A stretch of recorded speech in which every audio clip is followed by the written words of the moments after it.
오늘 오랜만에 기분 좋은 뉴스 하나가 떴죠. 작년 9월, 10월 이후로 분위기 계속 안 좋았잖아요. 부동산 시장이 얼었네, 거래가 안 되네, 하락장이네, 조정장이네, 유사하락장이네, 그리고 어느 지역은 몇 억이 떨어졌네, 이러면서 안 좋은 뉴스만 계속 나왔었는데, 오랜만에 정말 규제 정책 말고, 완화 정책다운 완화 정책이 이제야 나온 것 같아요. 지난번에 조정지역 해제한다라고 나왔던 지역들은 사실 우리가 생각하기에는 좀 간의 기별도 안 간 그런 지역들만 거론이 돼서 일부 정말 맛보기만 가능한 지역이 해제됐다고 한다면 정말 오늘은 시원하게 서울 수도권 일부 지역 빼고는 이제 규제 지역도 안 남았잖아요. 다들 보셨죠? 지금 이제는 투기지역, 투기과열지구는 서울 수도권 만 남았고 조정지역은 서울 수도권 세종만 남았어요. 나머지 지방은 정말 광역시급, 그러니까 인천 빼고 지방의 모든 광역시급 그리고 지방 소도시 다 쿨하게 해제를 해줬네요. 이렇게 조정지역 시원하게 해제하고 나서 분위기가 어떻게 바뀔까 여러분들이 궁금하셔서 오지 않으셨을까 싶은데요. 어떤가요? 다들 기대 좀 많이 하고 계신가요? 서울 수도권의 가격이 이전보다 좀 많이 떨어져가지고 매력적인 가격으로 좀 내려온 지역도 있고 매력적으로 보이는 단지들도 좀 생겨서 이제 내 집 마련해야 되나? 집을 사야 되나? 고민하시는 분들 많으시고요. 요새 그 질문 많이 하시거든요. 지방시장에는 호재가 될 거고요. 조정지역이 있다 조정지역이 아니게 되면 청약 쪽에 좀 메리트가 있거든요. 지방에서도 그러니까 미분양이 많아지고 있잖아요. 미분양 그 물량 자체도 많아지고 있어서 건설사들이 힘들어질 수 있다 보니까 그 부분 때문에 조정지역을 좀 해제해준 면이 없지 않나 저는 좀 그런 생각이 들어서 지금 괜찮은 지역의 지방이라고 한다면 청약 경쟁률이 조금 올라갈 가능성이 좀 높고요. 조정지역이 해제되면 대출 쪽에서도 또 메리트가 있어지잖아요. 근데 사실 우리가 조정지역이 해제됐다고 해가지고 당장 가격이 쭉 날아갈 거다 라고 생각을 하시는 분들도 계시지 않을까 싶은데요. 제 생각에는 분위기가 반전이 되지는 않을 거다. 다만 규제 정책이 많이 나오면서 몸에 하나씩 족쇄가 하나씩 채워져 있었는데 무거운 족쇄 하나가 풀렸다 정도로 받아들이면 좋을 것 같아요. 갑자기 분위기가 옛날처럼 하나 딱 발표됐다고 해서 반전이 바로 돼서 가격이 막 날아가고 이런 분위기는 지금 아니에요. 그렇게 될 수도 없고 조정지역이 대거 해제된 것, 지방이 쫙 풀린 것에 대해서 어느 정도의 의미를 갖고 이해를 하면 좋겠냐 이 부분을 챙기시면 좋을 것 같아요. 그렇게 말씀드린다고 한다면 당장 분위기는 반전되지 않겠지만 이제 차곡차곡 쌓일 거예요. 그리고 의미를 둬야 될 것 중에 하나가 정부의 의지예요. 지난 시간에도 말씀을 드렸는데 정부는 가격이 떨어지는 것에 대해서 반기고 있어요. 조금 더 하향 안전화될 필요가 있다. 그래서 바람직한 모습으로 본다라고 뉴스에서도 나왔었잖아요. 그런데 주거심의위원회를 열어서 지금 조정지역은 대거 해제를 해줬어요. 그런 의미가 뭘까요? 조정지역을 해제를 해도 가격이 떨어지는 거나 지금 분위기를 해칠 것 같지는 않다라고 판단을 했다는 거죠. 이것 때문에 가격이 바로 반등해서 막 올라갈 것 같다 그러면 정부는 절대 이렇게 해제하지 않았을 거예요. 최근에 가격이 급락하는 단지나 지역들이 있잖아요. 동탄도 3, 4억이 떨어졌네. 송도도 얼마가 떨어졌네. 수원도 얼마가 떨어졌네. 안양도 얼마가 떨어졌네. 금리 인상이 되는 투자 환경이 안 좋아져서 그런 것도 있지만 공급 물량의 직격탄을 받았기 때문에 쭉쭉쭉 떨어지는 거거든요. 그리고 예전에 너무 과하게 오른 면이 없지 않아 있어요. 이미 GTX가 들어온 것도 아닌데 GTX가 또 짧은 시간에 되는 것도 아닌데 너무 선반영이 크게 된 부분들이 있었거든요. 그리고 수원도 신분당선 예타 통과되고 나서 진짜 영향권을 받는 지역들도 올랐지만 그렇지 않은 수원 전반적인 애들이 다 올랐고 그때 너무 과하게 좀 오른 면이 있었어요. 그래서 정부는 이걸 바람직하게 본다. 그렇지만 갑자기 부동산이 급락하는 것에 대해서는 정부도 반기지 않는다는 거예요.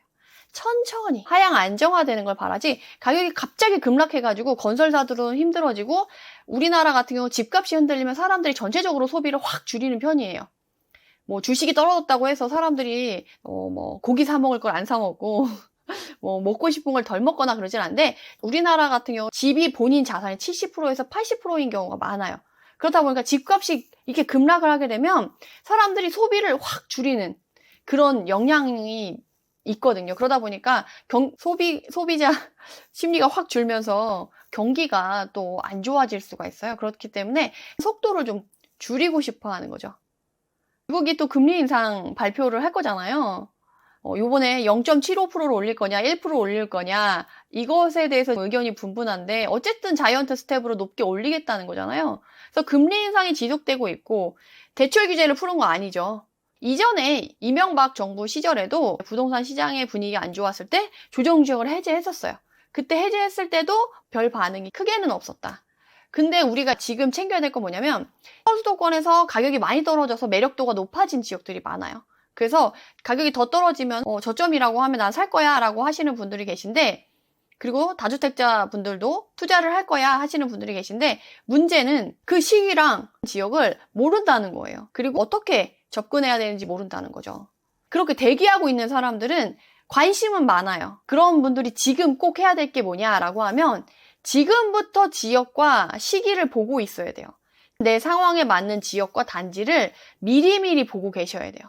5억대, 6억대, 7억대에 가능한 애들 또는 3억대에 가능한 애들을 가격대별로 매력도가 높아진 지역과 단지를 뽑아 놓으셔서 저점 시그널이 나오는지 안 나오는지를 계속 모니터링 하시고 계셔야 돼요. 가만히 있는다고 걔네들이 나 이제 저점이니까 와서 사도 돼 라고 하진 않잖아요.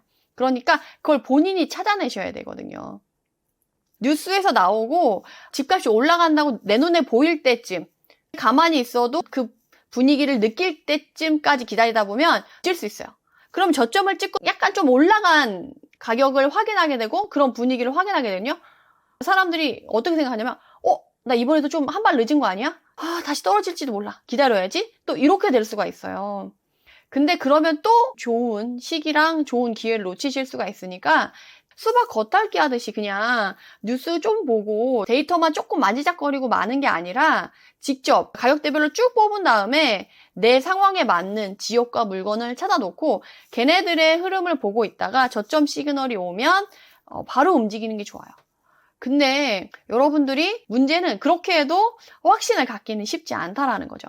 그래서 그럴 때는 전문가의 도움을 받는 것도 좋지 않을까. 그래서 여러분들한테 그 부분을 챙겨드리고 싶었어요. 왜냐면 이 취등록세 중과 배제를 해줄 것 같은 그런 분위기를 약간 풍겼다가 저물었잖아요.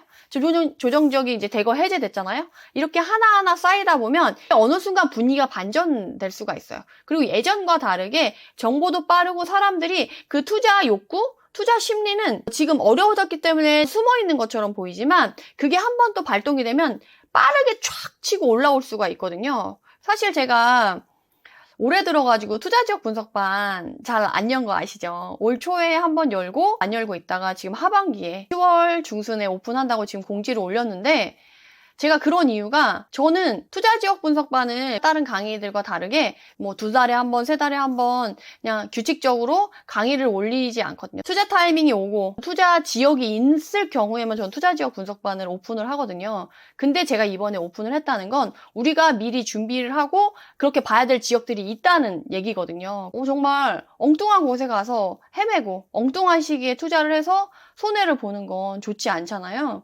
그런 것들을 방지하고 내 상황에 맞는 지역을 찾을 수가 있는 거죠. 솔직히 지금 시장의 특성은 누구한테나 베스트한 지역과 단지는 없어요. 본인 상황에 맞는 지역과 단지가 가장 베스트한 지역과 단지가 될 수밖에 없거든요.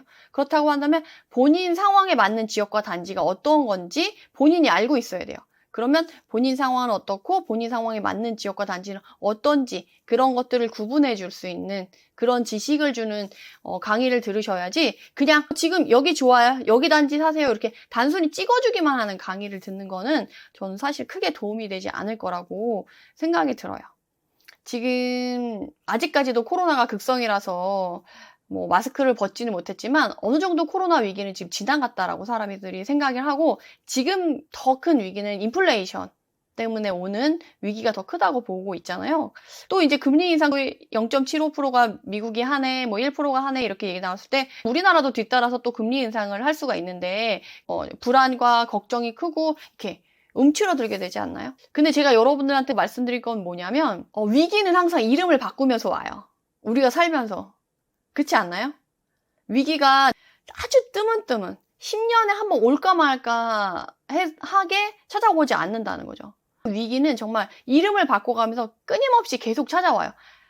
크게 왔다가 잠깐 쉬었다가 크게 왔다가 잠깐 쉬었다가 이런 식으로 저는 위기가 온다라고 생각이 들거든요. 개인의 경제 상황에 대한 위기는 끊임없이 저는 올 수 있고 개인적인 경제 상황이 너무 좋아져서 난 너무 살기 좋아라고 단 한 번도 느낄 때가 있었나 싶었어요. 저는 그걸 느낀 거는 부동산 투자를 시작하고 내 스스로 호경기를 만들었을 때라야 경기가 좋아졌다라고 체감을 했지 나라가 전체가 경기가 좋아졌다고 했을 때 전 단 한 번도 제 경기가 좋아졌다는 생각이 안 들었었거든요. 이 위기도 마찬가지예요. 움츠러들어서 아무것도 안 한 사람들은 코로나가 끝날 때쯤에 어떻게 됐어요? 자산 격차가 막 이렇게 벌어져가지고 상대적 박탈감을 느껴야 되고 집값이 2배가 됐을 때 그만큼 자신의 자산의 퇴보를 느껴야 됐었잖아요. 여러분들이 지금 또 똑같이 선택을 하셔야 돼요. 금리 인상, 인플레이션 위기, 이 상황에서 내가 어떻게 행동하고 어떻게 결정할지는 여러분 본인의 몫이에요.